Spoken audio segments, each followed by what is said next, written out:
Read it once more, David, sorry. Proposed member population ratio models from the status quo at 1 to 26,000 to the New Zealand average of 16,500. Would you have to stipulate how many models you want? No. If Council doesn't want to give a preference today, fine, just refer it back to the working party. Go around and try and come up with if that's not acceptable, that's fine. You just foreshadow it as an amendment, and if the motion is lost, then we'll put yours as an amendment. Can we get feedback from the staff on the PM, or is that not possible? No, he can foreshadow an amendment before I move to, you know, I mean, it may be carried as it is and it may be lost, so we'll do. But I wanted to say a couple of words on this as well. So I too wanted to acknowledge the work that the staff had done by reading the newspaper reports of the Representation Review Working Party. There clearly was a total misunderstanding about the nature of the work that had been done and the extraordinary level of engagement with our communities that had been done under the radar. And I think the fact that it was done under the radar you know, was an advantage in that people were able to provide free and frank you know, feedback to us. But at the same time, because it was under the radar, others didn't notice that it was going on. As Councillor Buck said, you know, you couldn't possibly imagine a scenario where people would want more councillors. And the truth is that the reason that I've taken a different position than others on this matter is that that's not how I've interpreted the findings. And I think the findings are open to interpretation. And I think Jenny highlighted that really, really well when she, you know, said that, well, when somebody was asked a question about it, they said, well, I don't know my councillor, so if there were more councillors, I might have better chance of knowing who it is, you know, who it was. And so it can be interpreted in different ways. My belief is that people want to be closer to the decision making. That's my fundamental belief, and it's what I stood for. That's why I want to see increased delegations to community boards, and I want to see community boards left with the final decisions on matters that relate to their communities. I want community boards to have their own budgets, and I understand Councillor Johansson's concerns. There was a direction that was adopted in the past where community boards had their delegations removed, and I want to find a way of working with central government so that the legislation allows for local boards, which is what the Auckland group has. We have that provision only in the law if we amalgamate with other councils. Well, I don't see why a council should have to wait for an amalgamation with other councils in order to have access to the local board decision-making framework, which is what Auckland has. And I think that if you actually were to embed that process into the Christchurch environment, it wouldn't be able to be overturned by a future council. It would be locked into place, and it would be only by agreement that those changes would be made. It would also set up our council if at some stage in the very long distance future there was to be an amalgamation with another local council, you could easily add them as a local board. And that to me sets us up as a region to take into account whatever happens in the future. And I think it's a far more resilience-oriented way of looking at decision-making locally rather than being beholden to the wider council, and in the case of amalgamations, exactly the issue that we're dealing with here was as a result of an amalgamation. Lyttelton was never part of Christchurch City because of a political decision that was made to keep it separated from the city when the amalgamation debate was going on in 1989. And actually political decisions are actually really stupid when it comes to local decision making. I actually think that it's really important that the community comes first when we're thinking about these things. So I think that it's unfortunate that this report hit the media and probably the council, without a proper communication as to its purpose. And I think that in future, when we have council committee reports or working group reports, then it also needs to have a proper communication as to the purpose. The purpose of this was inaccurately described in the press editorial. It says any suggestion of a council increase will have to go to public consultation. Of course. I mean, that's stating the obvious. But it's clear that those that wrote the editorial didn't understand the process that we were going on. And I have to say that certainly comparing us with Auckland, I didn't understand the process of the 1 to 26 ratio really being excluded, which is why I can't support D, which is the motion that we have in front of us. And I think that the other thing that I want to say is this, that I stood on a platform of accountability and transparency. And that doesn't mean that, but it doesn't mean that making decisions in the public eye is easy. It's actually not. It's incredibly hard because it does mean that we are subject to way more scrutiny than our central government counterparts.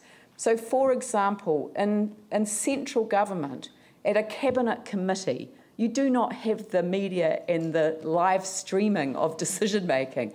At the cabinet meeting, all of the decisions have effectively been made at the cabinet committee, and essentially they are approved en bloc by reports from those committees. And there is a high degree of trust in colleagues in that regard, but there is one other component that is missing from this table, and that is this, that once we make a decision as a cabinet, it is the collective decision. And that doesn't happen around this table. And that's why I end up in the situation where I feel that we don't have the degree of trust that exists in a cabinet environment, and why we find it difficult often to debate hard issues in the public eye. We are under a much greater degree of scrutiny than our cabinet colleagues, but I have to say that I'd rather be in this place than there any day of the week. And that's because we are closer to our communities, we are connected to our communities. And if we can create, as a legacy of our time sitting around this table, the 14 of us, a new form of decision making that actually makes it even closer to the community through local boards as opposed to community boards, then I think that we will have done a great thing. When I sat round the cabinet table as a minister and I was the MP for Christchurch East, I stopped being the MP for Christchurch East for that period of time, and I was a cabinet minister representing the interests of my country. And when I was in my electorate office as MP for Christchurch East, I didn't use any of my political influence as Minister of Immigration or anything like that. In fact, I would hand over those decisions to other ministers if I had a constituent that was seeing me about an immigration matter. I knew very clearly where the line was. And I believe that we could create that line here in Christchurch between your work as a community board member and your work as a councillor. And a councillor isn't where people really want to have the connection. If the councillor isn't the decision maker, it's the community board, as long as the community board is the decision maker. So I think that we've had a good debate around the subject. I think that the fact that this is likely to be quite a close result one way or the other probably indicates to staff and to the working group that they are going to have to consider these issues very, very carefully before they bring them back to the council table. So is there anyone else? Yana, you have a right of reply on that as the mover. Can I just ask a question? No, we're having the debate around the thing. No, I appreciate that, but if option D is put first and loses, I'm assuming that Yes, and that Dave has foreshadowed an amendment to 8.2, which he will move if this is lost. So, Yanni. Maybe we take a wee afternoon tea break and have a chance to just look at that amendment, because I do agree that it would be good with you to try and get, if we can, get a common preference today. That, I mean, I think the risk of being divided on this issue really undermines the work that we're trying to achieve. So I'd just like a little bit extra time just to consider that amendment. That was suggested before, and people turned that down. So, make a decision. well, I mean, Yanni's asked for, you know, I mean, look, I don't want to be unreasonable. But it is sensible anyway, and just people do have things at 5, like Vicky and I've got a thing at 5 as well. Well, how about 5 or 10 minute break? People need a break, they need a break. Why don't you just vote on it? Who wants to have a break? Put your hand up. Is there anything after this? Yes, we've got to move into commit. I mean, the time is the problem. Can you imagine how long it would take to have a council meeting with more councillors? I know. No. Look, I'm going to put the vote, because if the vote is lost, then we'll get to the other one, and if it's carried, we won't. So.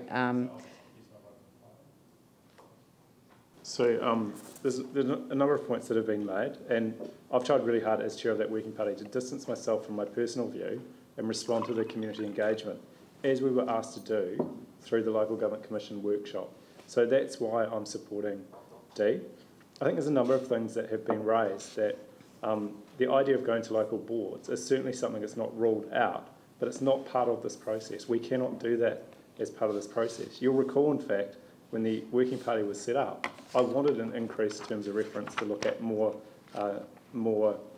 holistic forms of decision making, but that was ruled out, and we had a very narrow terms of reference. So this resolution D, I think, is really evidence-based, and it doesn't rule out the other options coming back. It's just simply giving a steer as to a preference of that initial community engagement, which will still be subject to public consultation. The difference between the Auckland boards is, as I understand it, they can raise special rates, they can set, I think, some sort of policy, but our boards can't. Our boards can't raise revenue, they can't make strategic decisions or policies, they can't do things that we might not agree with as a council, so they're very limited in terms of what they can do. And the idea that we would create a whole bunch of like a de-amalgamation, if you like, going back to like 1989 and having a whole bunch of little councils doing things in local neighbourhoods, maybe something that we need to do a lot more work before we would agree on. But certainly, I mean, I don't know the history. I wasn't involved in those earlier decisions to amalgamate, but I presume that those things went through quite a thorough, considered process. And if you just take the peninsula, having Banks Peninsula within the city has meant that some of the funding for things like the wastewater projects or the sewer treatment upgrades have been able to occur. Otherwise, I think some of those projects would never happen in those communities' lifetimes. So we do need to take an evidence-based approach to this representation review. I think we do need to think about, we've heard a number of things around communities of interest, around decision-making, good decision-making. That is not what we've been asked to do as part of the representation review. And I really urge councillors to look at the legislation and think of those factors. We're simply being asked to respond to those 3 things that the Local Government Commission have identified. There are many other aspects of our operation, of our decision making that we can address through other processes, but this is not the process that's doing that. So we will come back with options if D is supported, and it will give you a feel for the different things and impacts that will have. But fundamentally, the reason I'm supporting D with an open mind is because I think that's the preference the community have expressed that they want through the early engagement, and I'd like to go out and test that with the public consultation. Right, I will put the motion, so if we could have the screen up, please. So we're voting on D, and those in favour press yes, and those opposed press no.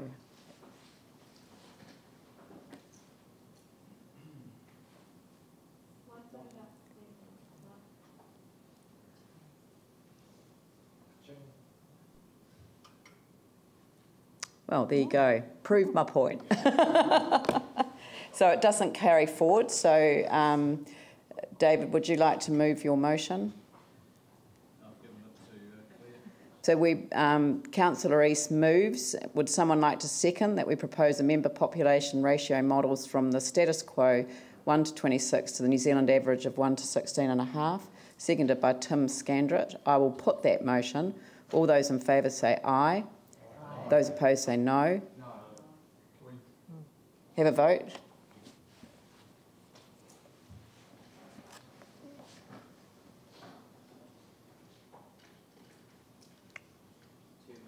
Yeah, no, I can't decide. Ugh. No, I don't believe in abstaining. Right. That is carried. Right. Moving on, and I think the next motion is that we move to exclude the public for the last couple of items on the agenda for all of the reasons set out on. Leanne, we've got 8.3, just that final, that you direct the working party to develop. Oh, sorry. Well, can't we just deal with that? Yep. 8.3, Jana Johansson, seconded. Eh? Who seconded it? Glenn Livingston. I'll put the motion. All those in favour say aye. Those opposed say no. That's carried. Right. The